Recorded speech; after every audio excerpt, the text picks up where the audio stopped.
Shalom. Shalom. Kok lemes? Shalom. Puji Tuhan. Lemes karena hari ini adalah hari kita memperingati hari kematian Tuhan Yesus. Apa kabar semuanya, baik-baik? Luar biasa. Puji Tuhan. Dan kita akan masuk dalam ibadah Jumat Agung, dan kita awali dengan pujian hidup yang putus asa.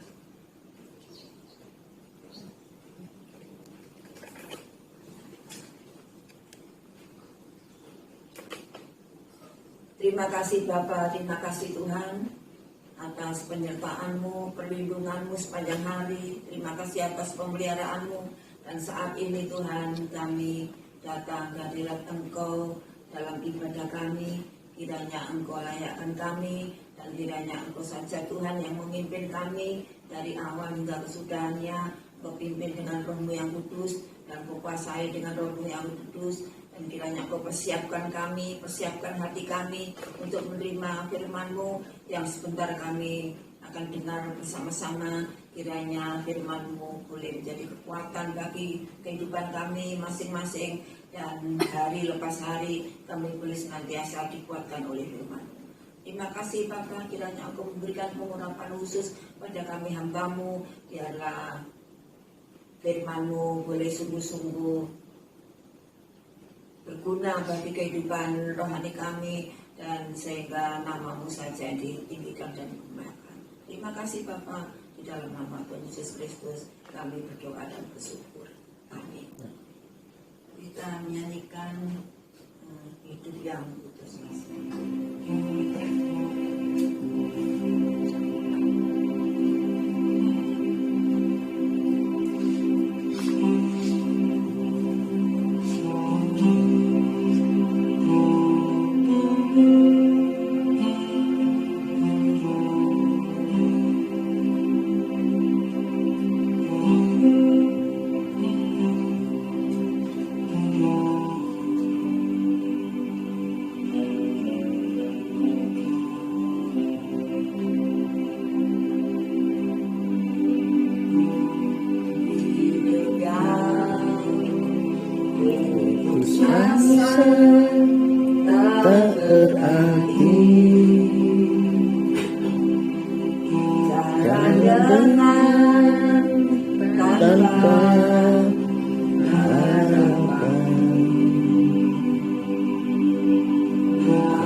Salib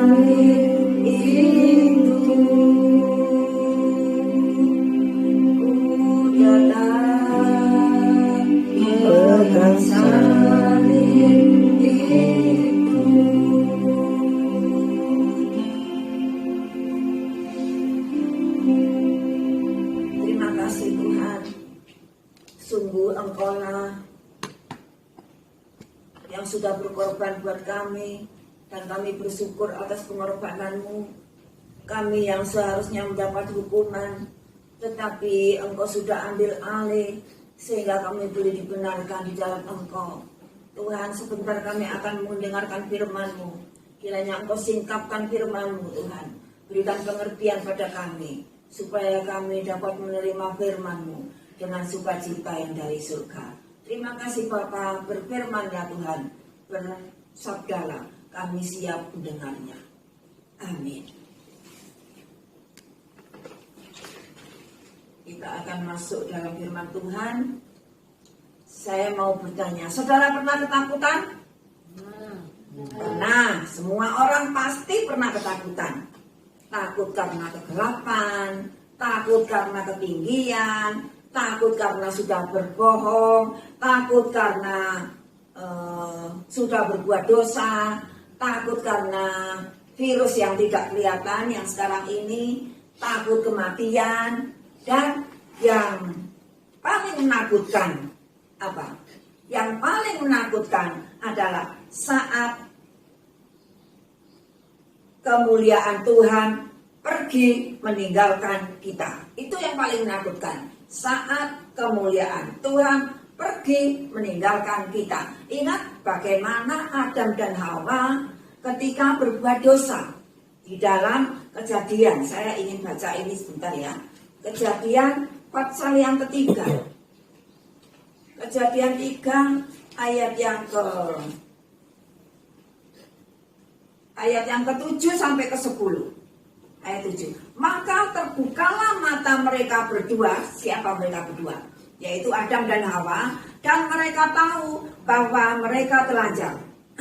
Lalu mereka menyemat daun pohon ara dan membuat cawat. 8. Ketika mereka mendengar bunyi langkah Tuhan Allah yang berjalan-jalan dalam taman itu pada waktu hari sejuk, ngapain mereka? Bersembunyilah manusia dan istrinya itu terhadap Tuhan Allah di antara pohon-pohonan dalam taman. 9. Tetapi Tuhan Allah memanggil manusia itu dan berfirman kepadanya, di manakah engkau? Ia menjawab, ketika aku mendengar bahwa engkau ada dalam taman ini.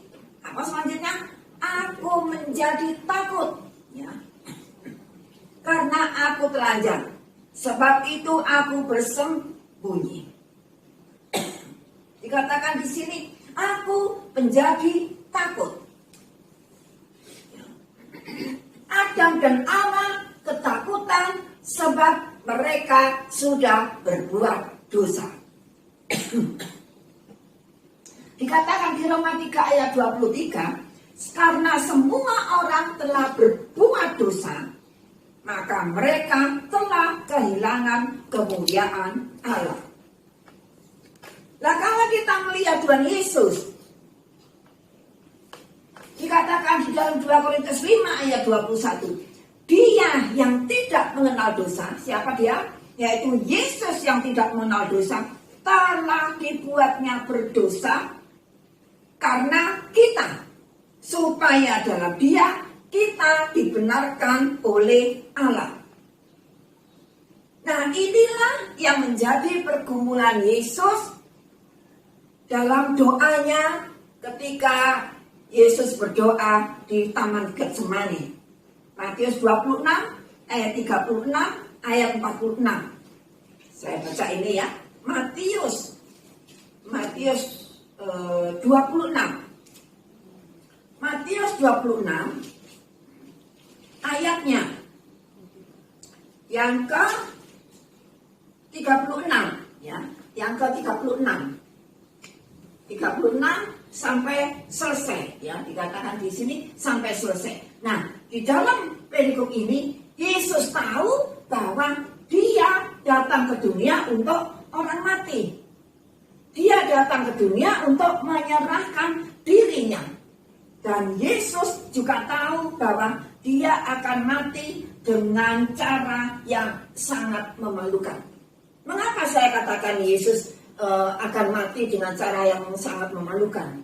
Sebab Yesus dianggap dan dituduh dengan tuduhan palsu. Yesus dianggap sudah berdosa. Ya. Kita bisa membaca di dalam Markus 14 ayat 57 dan Matius 26 ayat 60. Di situ disebutkan, dikatakan mereka memunculkan, ya, mereka menampilkan saksi dusta. Di mana saksi dusta itu memberitahukan bahwa Yesus sudah berdosa dan patut dihukum mati. Pada zaman dulu, ya, orang yang sudah berbuat dosa, hukuman yang sangat memalukan adalah hukuman salib. Nah, itu dijatuhkan ke Yesus. Karena Yesus dianggap dosa, dituduh, ya, dengan tuduhan palsu. Ya.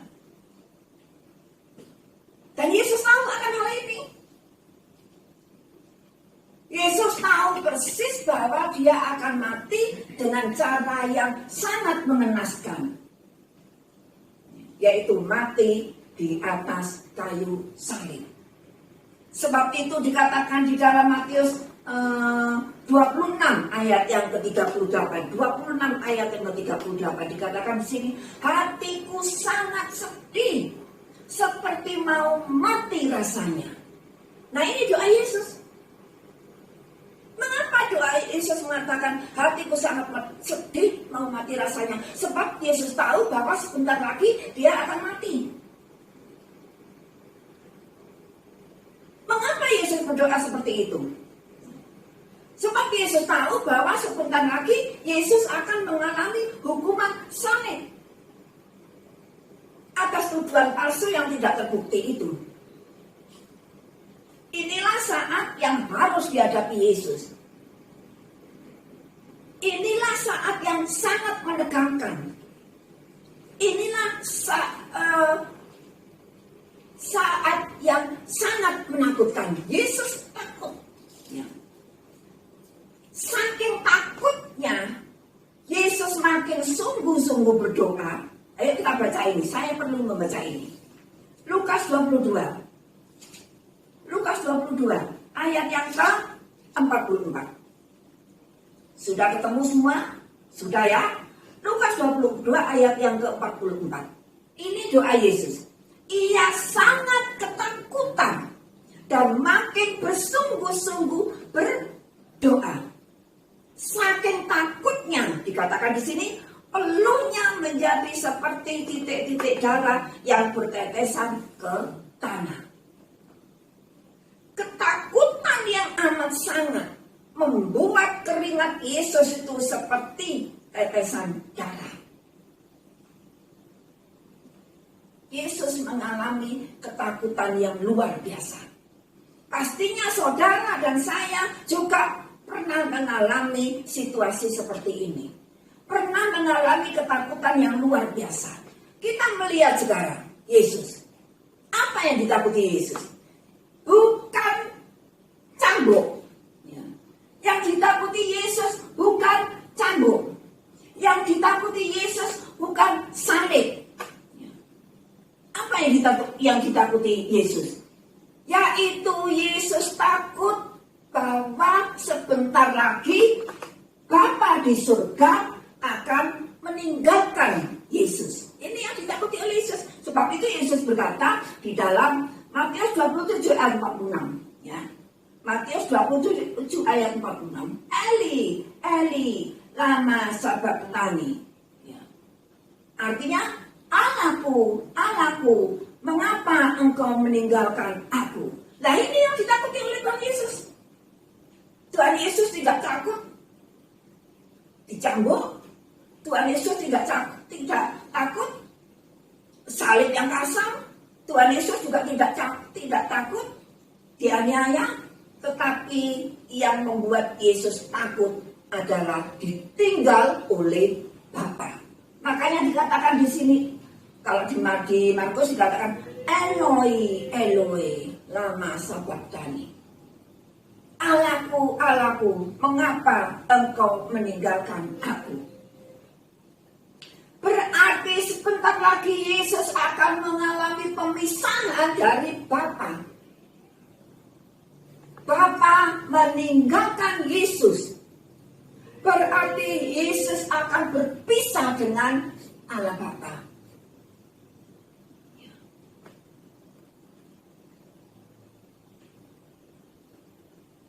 Mengapa Allah Bapa meninggalkan Yesus? Sebab Yesus sebagai pengganti orang berdosa. Saudara dan saya adalah orang berdosa yang seharusnya mendapat hukuman. Tetapi itu ditimpakan kepada Yesus. Sehingga Yesuslah yang harus menanggung hukuman itu.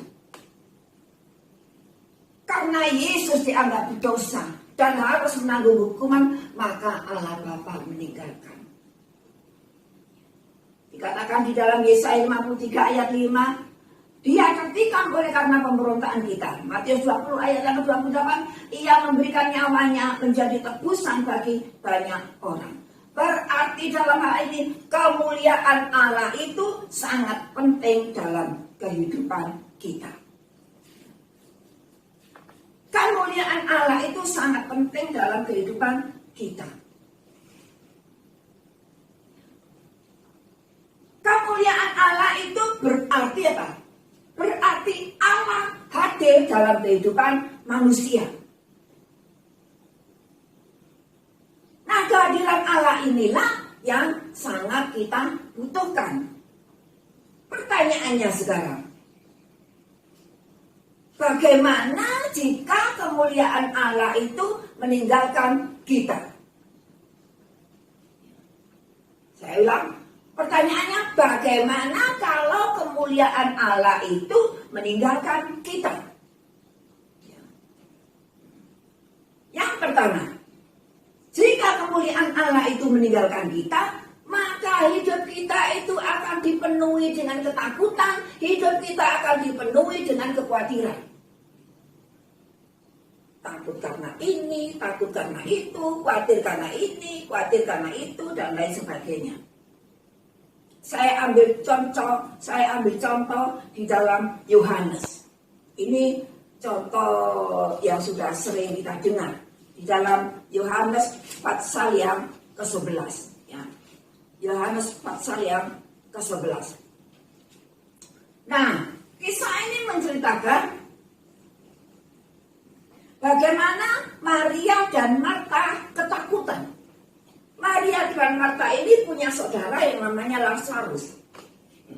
Lazarus itu sedang sakit. Dan Maria dan Marta ini ketakutan, khawatir. Karena saudaranya yang bernama Lazarus itu sakit. Dan Yesus sudah diberitahu. Yesus sudah dikabari. Di dalam Yohanes 11 ayat yang ke-3b. Tetapi kalau kita melihat di dalam kisah ini, sudah diberitahu kalau Lazarus itu mati, Lazarus itu sakit, tetapi Tuhan Yesus tidak segera datang. Tidak segera datang. Tuhan Yesus tidak kunjung datang. Nah, situasi seperti ini, ya, situasi yang dihadapi oleh Maria dan Marta itu membuat hati cemas, membuat hati tidak tenang, membuat hati bingung, ya, membuat hati gelisah, takut dan khawatir. Saudara dan saya juga pernah menghadapi situasi yang seperti ini. Apalagi sekarang ini. Hampir seluruh dunia diliputi oleh rasa ketakutan dan kekhawatiran oleh virus yang tidak kelihatan. Takut tertular, takut terjangkit, dan lain sebagainya. Tentunya perasaan situasi seperti ini akan membuat bingung, cemas, tidak tenang. Ini yang seringkali melanda dalam kehidupan setiap manusia, kehidupan saudara dan saya. Mengapa? sering mengalami seperti ini, pada saat pertolongan Tuhan itu tidak kunjung datang. Ya seperti Maria dan Marta ini. Sudah memberitahu Yesus, tetapi Yesus tidak kunjung datang. Kita sudah berdoa pada Tuhan, tetapi pertolongan Tuhan belum datang. Nah ini yang seringkali membuat kita ketakutan. Belum ada jawaban dari Tuhan. Tetapi ketika kasih Kristus itu dicurahkan dalam kehidupan kita, kemuliaan Tuhan itu nyata. Perhatikan di sini, ketika kasih Kristus itu dicurahkan dalam kehidupan kita, maka kemuliaan itu datang, berarti Allah hadir, berarti pertolongan Tuhan itu datang. Kita melihat di sini. Apa maksudnya? Ya. Apa maksudnya? Kok Tuhan itu mengulur waktu? Ya. Maria dan Marta sudah mengundang Yesus untuk datang ke rumahnya untuk menolong Lazarus. Dikatakan dikatakan ayat yang ke sini ya. Anak yang ini ayat yang ketiga coba. Kedua perempuan itu mengirim kabar kepada Yesus, Tuhan, dia yang kau kasihi sakit. Ini berita yang dikirim ke Yesus. Ya. Dia yang engkau kasihi sakit. Tapi mengapa Yesus tidak segera datang? Bahkan ayat yang keberapa ini ya? Ayat yang keberapa ini? Tuhan Yesus mengulur sampai 3 hari. Ayat yang berapa di sini? Sampai 3 hari Yesus mengulur waktu. 6. Ayat 6. Dia sengaja tinggal 2 hari lagi di tempat. Namun setelah didengarnya bahwa Lazarus sakit, siapa ia? Yaitu Yesus sengaja tinggal 2 hari lagi di tempat. Bisa dibayangkan bagaimana saudara kita yang sakit, kita sudah memberitahu yang lain, tetapi tidak kunjung datang, malah mengulur waktu. Dikatakan tinggal 2 hari, Yesus mengulur 2 hari lagi. Apa maksudnya? Katanya anak yang dikasihi. Katanya saudara dan saya dikasihi oleh Yesus. Tetapi kenapa Tuhan Yesus tidak segera menolong? Kenapa Tuhan Yesus tidak segera menyatakan mukjizatnya? Kita melihat di sini ayat yang ke-15. Ya. Tetapi syukurlah aku tidak hadir pada waktu itu, sebab demikian lebih baik bagimu supaya kamu dapat. Nah, supaya kamu dapat belajar percaya. Nah ini, ya, kuncinya di sini. Supaya kamu dapat belajar percaya. Percaya kepada Yesus. Percaya kepada kuasa pertolongannya. Percaya kepada kasihnya. Percaya kepada mukjizatnya. Ini yang seringkali mukjizat itu tidak terjadi dalam kehidupan kita. Sebab kita tidak percaya. Belum percaya kepada Tuhan. Kalau belum kelihatan nyata, kita tidak percaya kepada Tuhan. Tetapi di sini dikatakan supaya kamu dapat belajar percaya.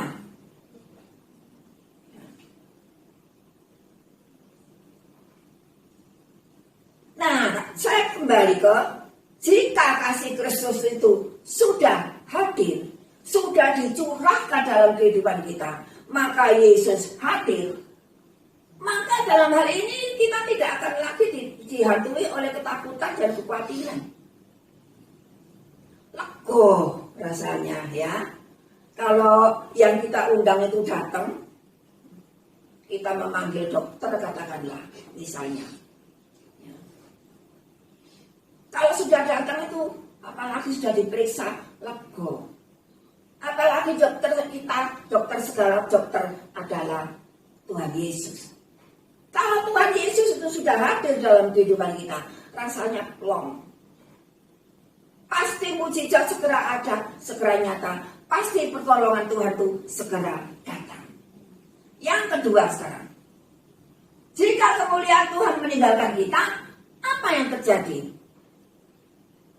Jika kemuliaan Tuhan meninggalkan kita, maka hidup kita tidak terarah.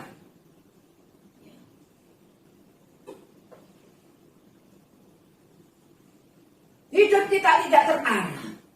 Berarti hidup kita itu seperti domba yang tersesat. Kita tidak tahu jalan, tidak tahu arah, tidak tahu apa yang harus kita lakukan, tidak tahu apa yang harus kita kerjakan. Sehingga karena kita tidak tahu apa yang harus kita kerjakan, karena kita bingung, karena kita linglung, akhirnya kita melakukan apa saja yang kita anggap sesuatu yang menyenangkan. Kita melakukan apa saja yang kita anggap sesuatu yang baik. Kita melakukan apa saja yang kita anggap sebagai sesuatu yang memuaskan kehidupan kita. Padahal semuanya itu di luar kehendak Tuhan. Ini kalau kemuliaan Tuhan itu meninggalkan kita. Tetapi ketika Kristus itu mencurahkan kemuliaannya, yang artinya itu Yesus itu hadir dalam kehidupan kita, maka hidup kita akan terarah. Makin hari makin maju, makin hari makin disempurnakan oleh Kristus. Ini yang kedua. Yang ketiga sekarang, jika kemuliaan Tuhan meninggalkan kita, maka apa yang terjadi?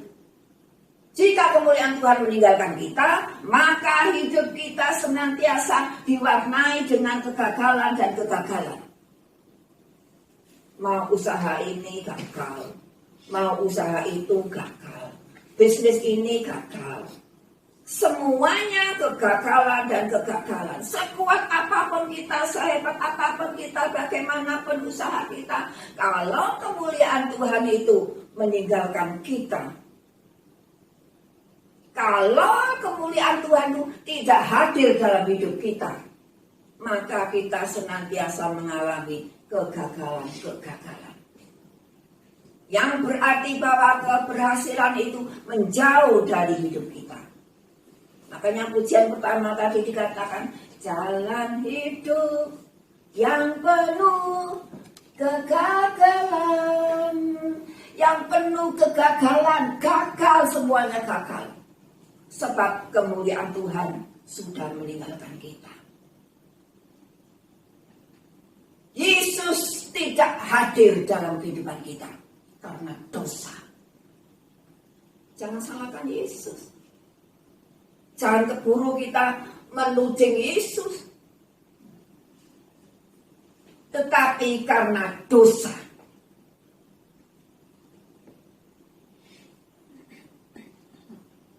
Kan Bapa meninggalkan Yesus itu sebab Yesus dianggap orang yang berdosa. Meskipun Yesus sebenarnya tidak berdosa. Yang keempat sekarang. Jika kemuliaan Tuhan meninggalkan kita, maka dengan mudah kita itu menjadi bulan-bulanan iblis. Jika kemuliaan Tuhan itu meninggalkan kita, iblis mempermainkan kita. Iblis sangat mudah untuk melemahkan iman kita. Iblis sangat mudah untuk meruntuhkan iman kita.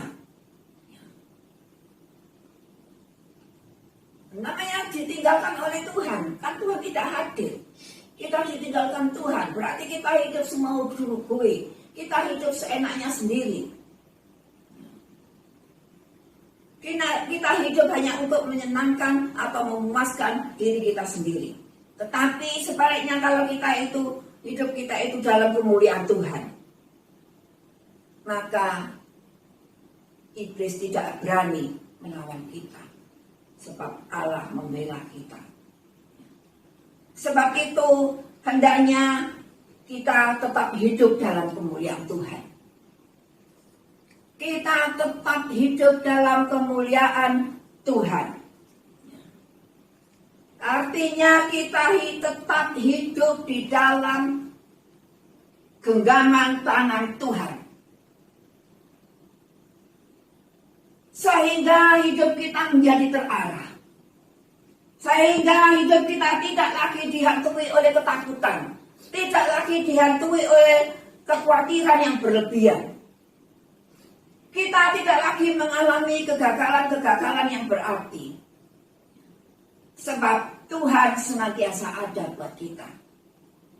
Sebab Tuhan senantiasa menyertai setiap langkah-langkah kita. Sehingga apa yang kita kerjakan untuk kemuliaan Tuhan, itu senantiasa dibuatnya berhasil. Dan yang pasti, iblis tidak lagi mengganggu hidup kita. Sebab Tuhan ada di pihak kita. Tuhan ada di pihak orang-orang yang percaya kepadanya. Sebab itu firman Tuhan mengajar kepada kita untuk kita dapat mengalami kemuliaan Tuhan.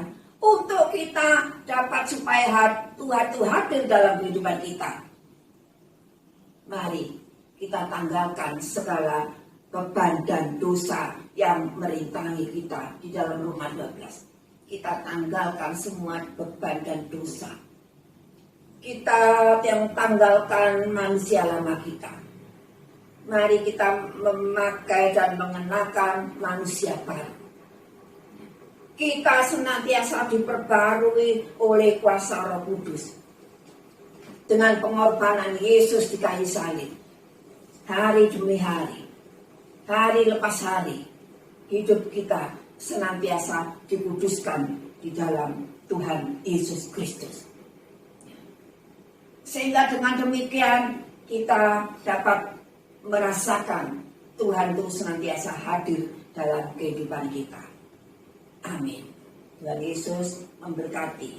Dan kita akan segera masuk dalam perjamuan. Namun sebelumnya kita sambut tubuh dan darah Kristus dengan pujian Yesus telah mati bagiku.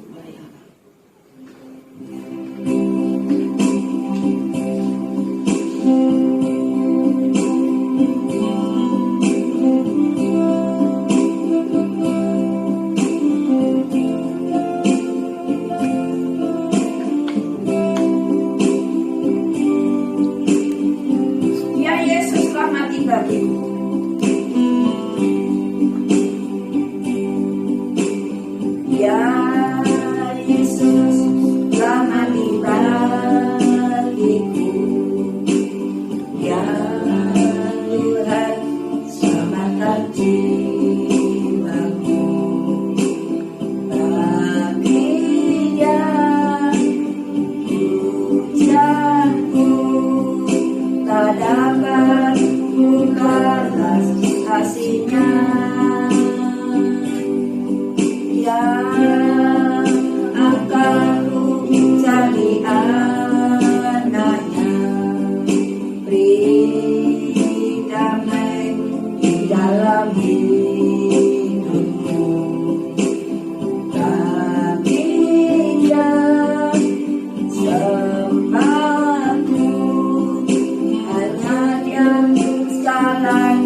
Sekali lagi katakan bagi dia. Bagi dia segala pujian, hormat serta syukur kekal selamanya. Bagi dia segala pujian, hormat serta syukur kekal selamanya.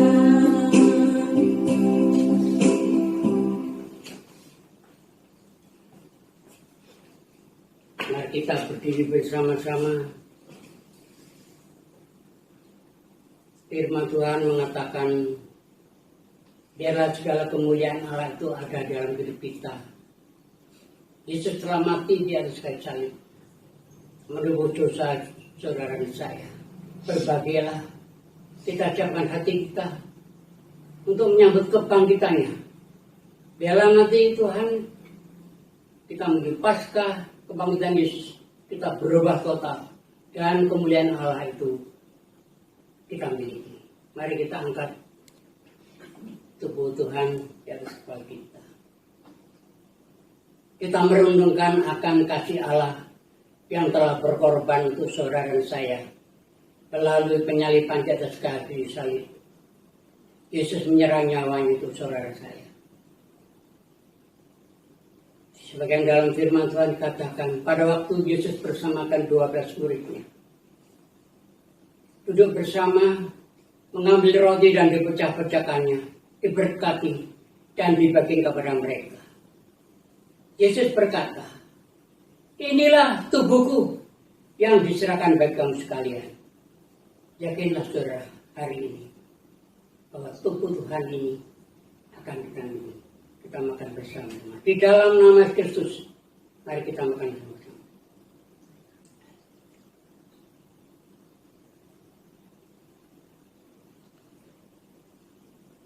Kita angkat daun ke atas. Kita bersyukur tubuh Tuhan, darah Tuhan kita miliki hari ini. Kita makan bersama. Setelah makan, Yesus mengambil cawan yang berisi anggur. Yesus mengatakan, di dalam cawan ini ada darahku yang ditumpahkan bagi kamu sekalian. Saudara yakin ini darah Yesus? Mari kita minum bersama-sama. Di dalam nama Kristus kita minum.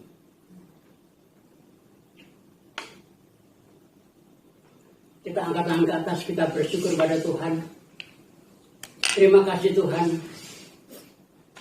atas pengorbanan kayu salib. Hari ini Tuhan sudah membebaskan kami dari dosa kesalahan kami. Kami bersyukur Tuhan atas firman, memberikan kekuatan kepada kami, supaya kami belajar melangkah, supaya kemuliaan Allah itu tetap ada dalam rumah tangga kami masing, dalam keluarga kita masing-masing.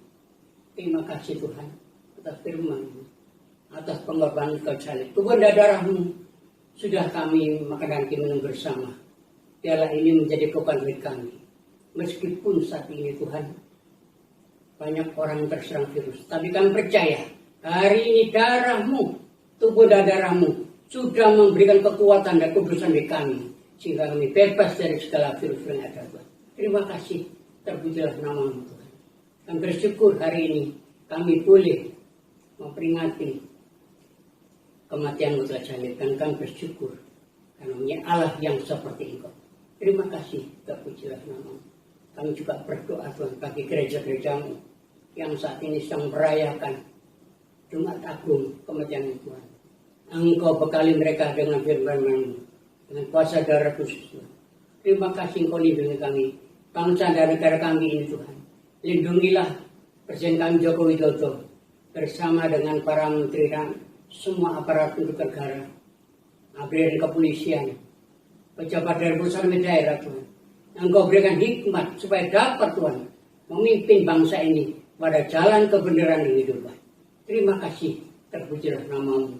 Kami serahkan dalam tangan-Mu ibadah ini Tuhan, hanya melalui nama dalam tangan-Mu. Saudaraku sekalian, mari kita angkat tangan ke atas. Pulanglah dengan sejahtera. terimalah berkat dari Allah Bapa, Allah Putra dan Allah Kudus akan mencegah suara hari ini sampai Tuhan datang kembali. Kita percaya di dalam nama Kristus kami sudah berdoa dan ucap syukur. Haleluya. Amin. Di nama Tuhan kita bertemu di Paskah nanti. Haleluya. Amin.